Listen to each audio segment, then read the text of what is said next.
ഉത്തമമായ ശ്രീ ലളിതാ സഹസ്രനാമ സ്തോത്രത്തിൽ നമ്മൾ നോക്കാൻ പോകുന്ന അടുത്ത ഭാഗം ടോപ്പിക്ക് ഉന്മേഷ നിമിഷോത്പന്ന വിപന്ന ഭുവനാവലി എന്നുള്ള ഭാഗമാണ്. ഉന്മേഷം കൊണ്ടും നിമേഷം കൊണ്ടും ഉത്പന്ന വിപന്ന ഭുവനാവലി, പ്രപഞ്ചം ഉണ്ടാവുകയും പ്രപഞ്ചം നശിക്കുകയും ചെയ്യുന്നു എന്നുള്ളതാണ് ഈ മന്ത്രത്തിൻ്റെ നേരെയുള്ള അർത്ഥം. വളരെ ലളിതമായിട്ട് പറയുകയാണെങ്കിൽ, കണ്ണ് തുറക്കുകയാണെങ്കിൽ പ്രപഞ്ചമുണ്ടാകുന്നു, കണ്ണ് അടയ്ക്കുകയാണെങ്കിൽ പ്രപഞ്ചം ഇല്ലാതെയാവുന്നു എന്നാണ്. ഇതിനെ വേദാന്തത്തിലും സൃഷ്ടി ദൃഷ്ടിവാദം എന്ന് പറയും. നമ്മളിലാണ് ഈ പ്രപഞ്ചമുള്ളത്. നമുക്ക് അവബോധമില്ലെങ്കിൽ പ്രപഞ്ചമില്ല. നമ്മൾ ഈ പ്രപഞ്ചമുണ്ടെന്ന് വിചാരിക്കുമ്പോഴാണ് ഇത് ഉള്ളത് എന്നുള്ളത് വളരെ ഒരു വേദാന്തപരമായിട്ടുള്ള സൂക്ഷ്മമായ ഒരു ദർശനമാണ്. ഇത് വ്യക്തികളോട് യോജിപ്പിച്ചാൽ ഇതത്ര ഒരു സൂട്ടബിളായിട്ട് തോന്നില്ല. അതേസമയം ദേവിയോട് യോജിപ്പിച്ച് നോക്കുമ്പോൾ ഇത് ശരിയാണെന്ന് തോന്നും. ദേവി കണ്ണടച്ചാൽ പ്രപഞ്ചം ലയിക്കുന്നു. ദേവി കണ്ണ് തുറക്കുമ്പോൾ ഈ പ്രപഞ്ചം സൃഷ്ടിക്കപ്പെടുന്നു. അതുകൊണ്ട് എങ്ങാനും കണ്ണടച്ചാൽ ഈ പ്രപഞ്ചം പ്രളയം പ്രാപിക്കുമോ എന്ന് വിചാരിച്ച് ദേവി കണ്ണടയ്ക്കാറേ ഇല്ല. അത്രയ്ക്ക് കാരുണ്യവതിയാണ് എന്ന് ദേവി കണ്ണടയ്ക്കാറേ ഇല്ല എന്നുള്ള രീതിയിൽ ചലൻ മീനാഭലോചന എന്ന് ലളിതാ സഹസ്രനാമത്തിൽ മീനങ്ങളെപ്പോലെ അത് ഉറങ്ങുമ്പോഴും കൂടി കണ്ണടയ്ക്കാറില്ല, അല്ലെങ്കിൽ അതിന് ഉറക്കമില്ല എന്നുള്ള അർത്ഥത്തിൽ അതിനെ വ്യാഖ്യാനിക്കാറുണ്ട്. ഇതിന് ശങ്കരാചാര്യസ്വാമികൾ നിമേഷോന്മേഷാഭ്യാം പ്രളയം ഉദയം യാതി ജഗതി തവേത്യാഹുസ്സന്തോ ധരണിധര രാജതനയെ ത്വതുന്മേഷാജ്ജാതം ജഗദിദം അശേഷം പ്രളയത പരിത്രാതും ശങ്കേ പരിഹൃത നിമേഷാഹ തവദൃശഃ. ഇതേ അർത്ഥമാണ് അതിനുള്ളത്. കണ്ണടച്ചാൽ പ്രപഞ്ചം, നിമേഷാൽ പ്രളയം യാതി, ഉന്മേഷാത് ഉദയം യാതി എന്ന് സജ്ജനങ്ങളൊക്കെ പറയുന്നു. ഹേ ഹിമവത്പുത്രി ധരണിധര തന്നയെ, അതുകൊണ്ട് നിൻ്റെ ഉന്മേഷം കൊണ്ട് പ്രപഞ്ചം നാശം പ്രാപിക്കുമോ എന്ന് വിചാരിച്ചിട്ട് പരിഹൃത നിമേഷാഹ തവദൃശഃ, കണ്ണടയ്ക്കുന്നതിനെ പരിഹരിച്ചു, അതിനെ ഇല്ലാണ്ടാക്കി.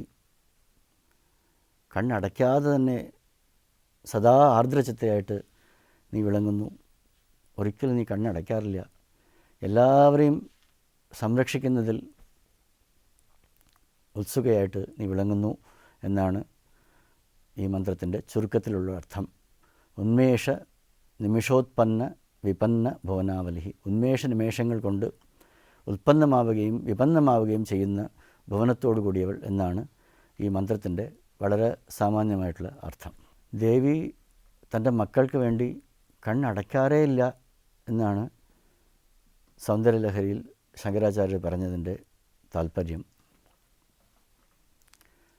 ഇതിന് ഉദാഹരണമായിട്ട് ദേവിയുടെ പല രൂപങ്ങളും പറയാം. തിരുവാരൂരിൽ ദേവി കുട്ടികാസനം എന്ന് പറയുന്ന ഒരു ആസനത്തിലാണ് ഇരിക്കുന്നത്. ഒരു കാല് ഇപ്പുറത്ത് മടക്കി വയ്ക്കും, മറ്റേ കാല് അതിൻ്റെ മുകളിൽ മടക്കി ഇപ്പുറത്ത് വയ്ക്കും. ഇരിക്കാൻ ഏറ്റവും പ്രയാസമുള്ള ആസനത്തിലാണ് സദാ ഇരിക്കുന്നത്. ഇത് ഈ ലോകക്ഷേമത്തിന് വേണ്ടി, ലോകസംഗ്രഹത്തിന് വേണ്ടി, എല്ലാവരുടെയും നന്മയ്ക്ക് വേണ്ടി ദേവി ഒരു ആസനത്തിൽ തപസ് ചെയ്യുന്നതായിട്ടാണ് പറയാറുള്ളത്. അതുപോലെ ചെന്നൈയുടെ അടുത്ത് മാങ്കാട് എന്ന് പറയുന്ന സ്ഥലമുണ്ട്. ഒരു കാല് മടക്കി തൻ്റെ അരക്കെട്ടിൻ്റെ അവിടെ മടക്കി വെച്ചിട്ടുണ്ട്. ഒരു കാലിൻ്റെ തള്ളവിരലിൽ മാത്രമാണ് നിൽക്കുന്നത്. ചുറ്റിലും പഞ്ചാഗ്നി ഉണ്ട്. കൈ രണ്ടും ഉയർത്തിപ്പിടിച്ചിട്ടുണ്ട്. തള്ളവിരലിൽ നിന്നുകൊണ്ട് ഒരു കാലും അടക്കി ചുറ്റിലും പഞ്ചാഗ്നി വെച്ചുകൊണ്ട് കൈ രണ്ടും ഉയർത്തി തൊഴുതു പിടിച്ച് അങ്ങനെയുള്ള ഒരു തപസ് ചെയ്യുന്ന ഒരു രൂപമാണ് ആ ദേവിയുടെ. ഇതും എല്ലാവരുടെ ക്ഷേമത്തിന് വേണ്ടി ദേവി തപസ് ചെയ്യുന്നതായിട്ടാണ് പറയുന്നത്.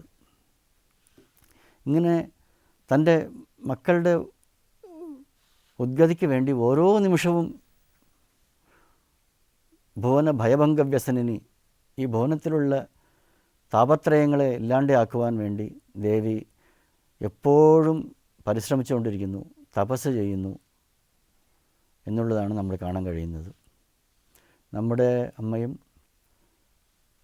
24 മണിക്കൂറും പ്രസന്നവദനയായിട്ട് ഓരോരുത്തരും ജീവിതത്തിൻ്റെ പല ദുഃഖങ്ങളായിട്ടും ദുരിതങ്ങളായിട്ടും ഓരോരുത്തരും പറയുന്നത് ഓരോന്നാണ്. 30 കൊല്ലം കഴിഞ്ഞ് ഒരാൾ വന്നാലും പെട്ടെന്ന് അമ്മ തിരിച്ചറിയുന്നുണ്ട്, അയാളുടെ വിഷമം മനസ്സിലാക്കുന്നുണ്ട്. പലപ്പോഴും അമ്മയുടെ മുമ്പിൽ നമ്മൾ അവിടെ ഉണ്ടാകുന്ന അമ്മയുടെ ആ സാന്നിധ്യ വിശേഷം കൊണ്ട് നമുക്ക് പറയാൻ പേടിയുണ്ടാവാറുണ്ട്, പറയാൻ മടിയുണ്ടാവും, നമുക്ക് പറയാൻ സാധിക്കില്ല. ചിലർ അവിടെ വന്ന് വികാരഭരിതരായിട്ട് കരയും, അപ്പോൾ ഒന്നും തന്നെ പറയാൻ സാധിക്കില്ല. പല വിദേശികൾക്കും നമ്മുടെ ഭാഷ ഒന്നും അറിയില്ല, എല്ലാവരും ഇംഗ്ലീഷ് അറിയാത്തവരാണ് പലരും. ട്രാൻസ്ലേഷൻ പോലും ചെയ്തു കൊടുക്കാൻ സാധിക്കില്ല. എന്നൊക്കെ ഉണ്ടെങ്കിലും അവരുടെ ഓരോ വികാരവും അതുപോലെ തന്നെ മനസ്സിലാക്കി ഓരോരുത്തരും തിരിച്ചു പോകുമ്പോൾ വളരെ സന്തുഷ്ടരായിട്ടും സംതൃപ്തരായിട്ടും മനസ്സിലുള്ള ഭാരം ഇറക്കി വെച്ചിട്ട് അങ്ങനെയാണ് എല്ലാവരും തിരിച്ചു പോകുന്നത്. അതിനുവേണ്ടി എത്ര മണിക്കൂറും അക്ഷീണയായിട്ട് വിഷമമൊന്നുമില്ലാതെ പുഞ്ചിരിയോടുകൂടി സന്തോഷത്തോടു കൂടി അവരെ കാണുന്നതിൽ അമ്മയ്ക്ക് അവരെ കണ്ടില്ലെങ്കിലാണ് കൂടുതൽ ക്ഷീണം. ദർശനം ഇല്ലാത്ത ദിവസമാണ് അമ്മയ്ക്ക് വിഷമം.